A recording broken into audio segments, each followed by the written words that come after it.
मैं base year बहुत पीछे नहीं ले जाना चाहता रोहित अग्रवाल।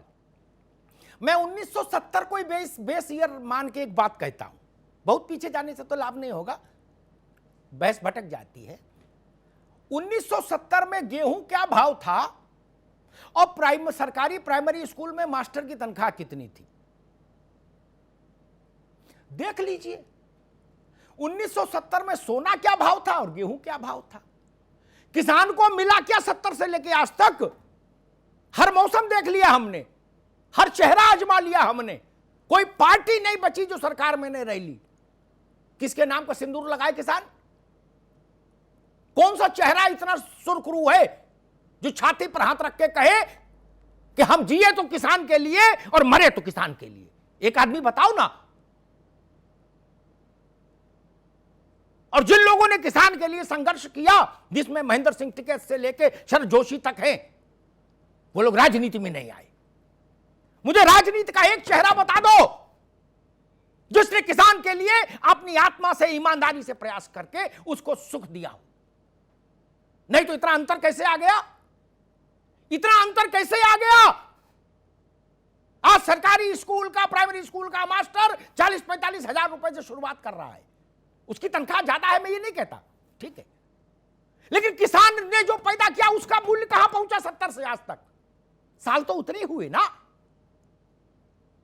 भाषण झाड़ रहे, लमतरानी चल रही है इस देश में। एक किसान किसी इलाके में अगर आत्महत्या करता है तो वो हमारे सारे रिसर्च पर, सारे आंकड़ों पर, सारी नीतियों पर तमाचा नहीं है क्या? आज के भारत में भी किसान को आत्महत्या करनी पड़े, चाहे विदर्भ हो चाहे बुंदेलखंड हो।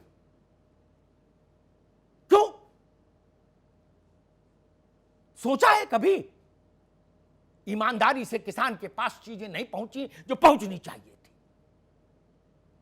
मैंने एक बार सवाल किया था, मनमोहन सिंह जी वित्त मंत्री थे, मुझे अवसर मिला उनसे बात करने का।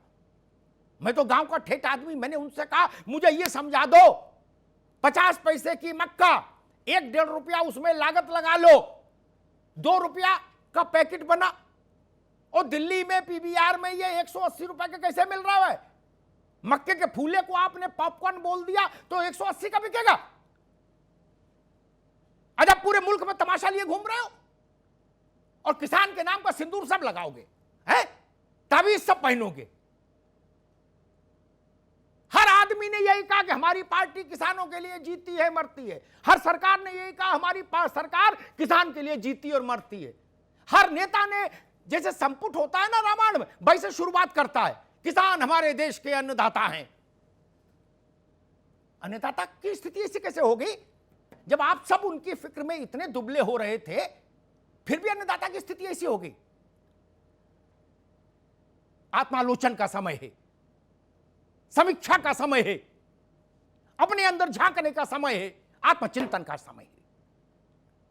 और यह बात भी अच्छी नहीं, अगर मन साफ है दोनों तरफ का तो समझौता बुराड़ी में हो कि टिकरी बॉर्डर पर हो, या कृषि भवन में हो, या नरेंद्र तोमर जी के निवास पर हो, इससे क्या फर्क पड़ता है? स्थान को विषय क्यों बनाया जाए कि टिकरी बॉर्डर पर के वो निरंकारी भवन जो वो है मैदान, वहीं समझौता होगा? क्यों? कहीं भी हो सकता है समझौता।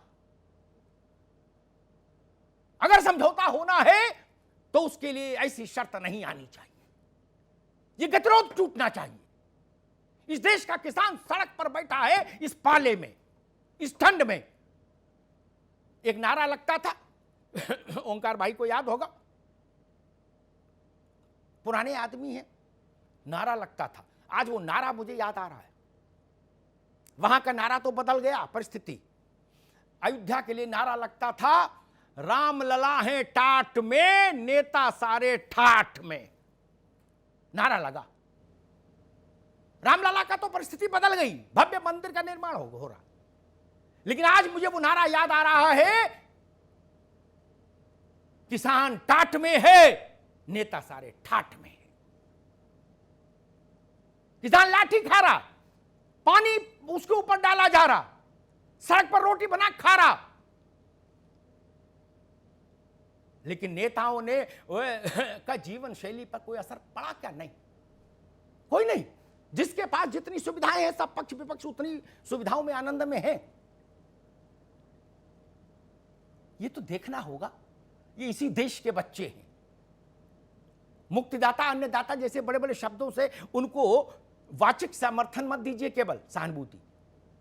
उनके लिए कुछ करिए। अगर वो संतुष्ट नहीं है तो कानून में बदलाव होना ही चाहिए। मैं तो दो ही बातें जानता हूं, या तो सत्ता किसानों को संतुष्ट कर दे या किसानों की बात से संतुष्ट हो जाए। तीसरा रास्ता देश के लिए ठीक नहीं। ये गतिरोध टूटना चाहिए। किसान के आंख में आंसू आए तो सत्ता की हथेली वहां होनी चाहिए। यही लोकतंत्र है, यही लोकशाही है। धन्यवाद।